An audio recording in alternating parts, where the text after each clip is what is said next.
پھر بھی میں تجھے جواب نہیں دیتا، کیوں؟ میں روزے دار، بس اتنا جواب دے کہ میں روزے دار۔ بات سمجھ آئی کہ نہیں؟ اب یہ نوجوان جس نے یوں بابے جی کے مقابلے میں ہنس پڑا تو جتنا وہاں لوگ کھڑے تھے سارے اس کو شاباش دینے لگ گئے کہ تجھے شاباش ہے، تیری تربیت اچھی ہوئی ہے، تو نے اچھا کورس کیا ہے، تو پاس ہے اپنے کورس میں، تیرے استاذوں نے تیری تربیت کی، تیرے ماں باپ نے تیری تربیت کی کہ تو بہت اچھا کیا تو نے۔ اگر تو بھی آگے سے لڑ پڑتا کیا ہوتا؟ نقصان زیادہ ہوتا، خرابی ہوتی، اس بوڑھے بیچارے کی مار بھی کھا لیتا اور بےزتی بھی ہو جاتی۔ اسی طریقے سے ایک واقعہ لکھا ہے کہ ایک بابا جی جا رہا ہے گلی کے اوپر، روڈ کے اوپر، راستے کے اوپر، اس نے بہت سارا سامان اٹھایا ہوا ہے، اب بڑی مشکل سے بیچارہ سامان کو اٹھا کے لے کے جا رہا ہے، تو ایک نوجوان ہے، بچہ ہے، وہ دیکھتا ہے کہ بابا جی جا رہا ہے، بیچارہ سامان اٹھائے ہوئے ہے، مشکل میں ہے، وہ دوڑتا ہوا جاتا ہے، بابا جی سامان لے لیتا ہے، آپ اٹھا لیتا ہے، اور بابا جی کو کہتے ہیں بابا جی کہاں لے جانا ہے بتاؤ، میں آپ کے ساتھ آپ کا سامان پہنچا دیتا ہوں۔ اب یہ اس بچے کو کہا کسی نے نہیں ہے کہ تو جا کے بابا جی کا سامان اٹھا لے، کسی نے کہا نہیں ہے، لیکن اس کی تربیت اچھی ہوئی تھی، اس کا کورس اچھا ہوا تھا، اس کو ماں باپ نے سکھایا تھا کہ دوسروں کی مدد کرنی ہے، اس کو استاذوں نے سکھایا تھا، تو اس نے اس کورس کو پاس کیا ہوا تھا، اس لیے دیکھا خود بخود کہ وہ بوڑھا بندہ ہے، کمزور بندہ ہے، کافی سارا وزن ہے، وہ بیچارہ لے کے جا رہا ہے لیکن مشکل میں ہے، تو جا کر کے اس کا سامان خود اٹھا لیا، تو اس کی سارے تعریف کریں گے نہیں کریں گے؟ اس کو اچھا کہیں گے نہیں کہیں گے؟ تو یہ کام انہوں نے کیا، ہم نے بھی کرنا ہے کہ نہیں کرنا ہے؟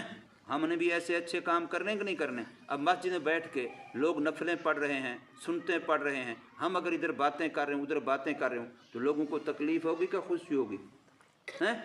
تکلیف ہوگی نا۔ وہ نماز پڑھ رہے ہیں، کوئی ذکر کر رہا ہے، کوئی تلاوت کر رہا ہے، اور یہ بیچارے کو ادھر دوڑ رہا ہے، کوئی ادھر دوڑ رہا ہے، دو ادھر بیٹھے ہیں باتیں کر رہے ہیں، دو ادھر کھڑے ہیں باتیں کر رہے ہیں، ان کو چپ بھی نہیں آتی، تو بتائیے کتنا برا لگے گا، اور ان بیچاروں کو کتنی تکلیف ہوگی نماز پڑھنے والوں کو، تلاوت کرنے والوں کو، کہ بھی یہ کیسے لوگ ہیں، کیا کر رہے ہیں یہ؟ وہ بات سمجھ آ رہی کہ نہیں آ رہی؟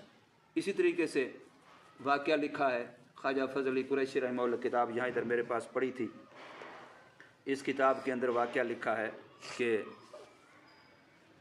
خواجہ فرید الدین غلام فرید جو اس پر پاک پتن شریف والے تھے، خواجہ غلام فرید سے رحمۃ اللہ تعالی علیہ، ان کا واقعہ لکھا ہے کہ ایک آدمی غریب سا پھٹے پرانے کپڑوں والا، میلی کچیلی شکل والا، پرا گندہ بالوں والا، ان کو آ کر کے ملا، مصافحہ کیا، السلام علیکم کہا، تو خواجہ صاحب نے اس سے پوچھا تیرا نام کیا ہے، کہاں سے آیا ہے، کہاں سے کیا بات کی، اس نے جو بتایا میں فلاں گاؤں سے، فلاں شہر سے، فلاں علاقے سے آیا ہوں، تو خواجہ صاحب نے فرمایا کہ اس علاقے میں فلاں نام کا ایک عالم تھا، اس کو جانتا ہے؟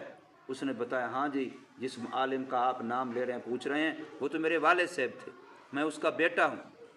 تو یہ بات سنتے ہی خواجہ صاحب شاہی مہمان تھے، وقت کے بادشاہ کے مہمان تھے، والی ریاست بہاولپور کے مہمان تھے، بہت سارے نوکر چاکر، بہت سارے پہرے دار، بہت سارے پولیس والے، فوج والے اس کی نگرانی پر کھڑے ہیں، اور والی ریاست خود بھی موجود ہے۔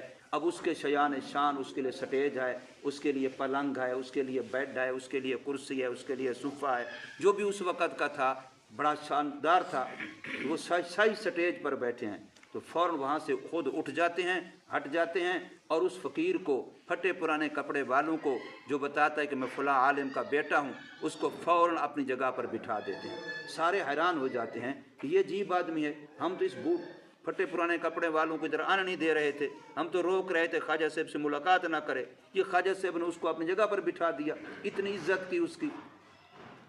تو خواجہ صاحب نے پھر بتایا کہ جس عالم کا یہ بیٹا ہے وہ میرے باپ کا استاذ تھا۔ وہ عالم کیا تھا؟ میرا استاذ نہیں، میرے باپ کا استاذ تھا۔ تو اب ہم تو اپنے استاذ کی عزت نہیں کرتے، اپنے استاذ کے لیے کھڑے نہیں ہوتے، اپنے استاذ کے لیے جگہ نہیں چھوڑتے، اس نے اپنے باپ کے استاذ کے لیے شاہی پلنگ تھا، کرسی تھی، صوفہ تھا، بیڈ تھا، جو جگہ بھی اس کے لیے بنی ہوئی تھی، جو صرف اسی کے لیے بنی ہوئی تھی، اس کو چھوڑ دی، اس فقیر کو، اس غریب غربے کو، پھٹے پرانے کپڑے والے کو، اس کو اپنی جگہ پر بٹھا دیا۔ یہ کیا تھا؟ یہ خواجہ صاحب کی تربیت ایسی ہوئی تھی کہ بھی استاذ کی، بڑے کی، فلاں کی، نسبت والے کی ادب کیا جاتا ہے، یہ تربیت تھی۔ میں بتانا یہ چاہتا ہوں کہ اگر اچھی تربیت ہم لوگ قبول کر لیں گے تو زندگی ساری ہماری اچھی بن جائے گی۔ رمضان ہماری تربیت کرتا ہے، رمضان ہمیں کورس کرواتا ہے، رمضان ہمیں سکھلاتا ہے کہ تم نے پوری زندگی اللہ تعالیٰ کے حکم کیسے ماننے ہیں، اپنے جذبات پر، خواہشات پر، تمناؤں پر، آرزوؤں پر کیسے قابو کرنا ہے، اور ان سب پر کنٹرول کر کے، قابو کر کے اپنے آپ کو ایک اچھا انسان ثابت کرنا ہے، اپنے آپ کو ایک اچھا انسان پتہ چلے کہ اس کی کسی استاد نے تربیت کی ہے، ماں باپ نے تربیت کی ہے، اچھے ماحول میں رہا ہے، اچھے معاشرے میں رہا ہے، اچھی سوسائٹی میں رہا ہے، اچھے دوستوں میں رہا ہے، اس لیے اس کے افعال، عادات، اعمال اچھے ہیں، اس بات کا خود پتہ چلے۔ اب رمضان بھی ہمارا گزر جائے، ہم نے روزے بھی رکھ لیے، ہم نے تراویحیں بھی پڑھ لی، ہم حافظ بھی بن گئے، ہم فلاں بھی ہو گئے، لیکن رمضان کے بعد ہمارے اعمال سارے وہی جانوروں والے ہوں، کبھی لڑ رہے ہیں، کبھی گالیاں دے رہے ہیں، کبھی چغلی لگا رہے ہیں، کبھی غیبت کر رہے ہیں، کبھی جھوٹ بول رہے ہیں، کبھی گندا سن رہے ہیں، کبھی گندا دیکھ رہے ہیں، کبھی یہ کر رہے ہیں، کبھی وہ کر رہے ہیں، کبھی لڑ رہے ہیں، کبھی تھکے ہیں، کبھی بھوکے ہیں۔ یہ چیزیں پھر اس کا مطلب کیا؟ ہم نے کیا سیکھا؟ قرآن والی تربیت کدھر گئی؟ استاد والی تربیت کدھر گئی؟ ماں باپ والی تربیت کدھر گئی؟ ہم نے رمضان سے کیا سیکھا ہے؟ ہمیں خواہ بھوکا پیاسا رہا۔ حدیث پاک میں آتا ہے کہ جو بندہ رمضان مبارک میں اپنے آپ پر قابو کنٹرول نہیں کر سکتا تو فرمایا اس کو کہہ دو کہ تیرے بھوکے پیاسے رہنے کی خدا تعالیٰ کو کوئی ضرورت نہیں ہے۔ بات سمجھ آئی کہ نہیں؟ تو اس لیے ہمیں چاہیے کہ ہم اس تربیت والے مہینے کی تربیت کو قبول کریں، اس کے انوارات کو سمیٹیں، اس کے وصول کریں، اس کے فیوزات کو، برکات کو اپنے سینے میں لیں، اور تاکہ پتہ چلے کہ ہم نے مسلمان ہو کر کے قرآن والا رمضان گزارا ہے، روزے والا رمضان گزارا ہے، تلاوت والا رمضان گزارا ہے، ذکر و تسبیحات والا رمضان گزارا ہے، نیک اعمال والا رمضان گزارا ہے۔ اس کا رمضان کے بعد کیا ہونا چاہیے؟ ہمارے اعمال سے، ہماری تربیت سے پتہ چلنا چاہیے۔ ایسا کرو گے نا انشاءاللہ؟ سارے ساتھیوں کو اس بات کی کوشش کرنی چاہیے۔ اللہ پاک عمل کی توفیق دے۔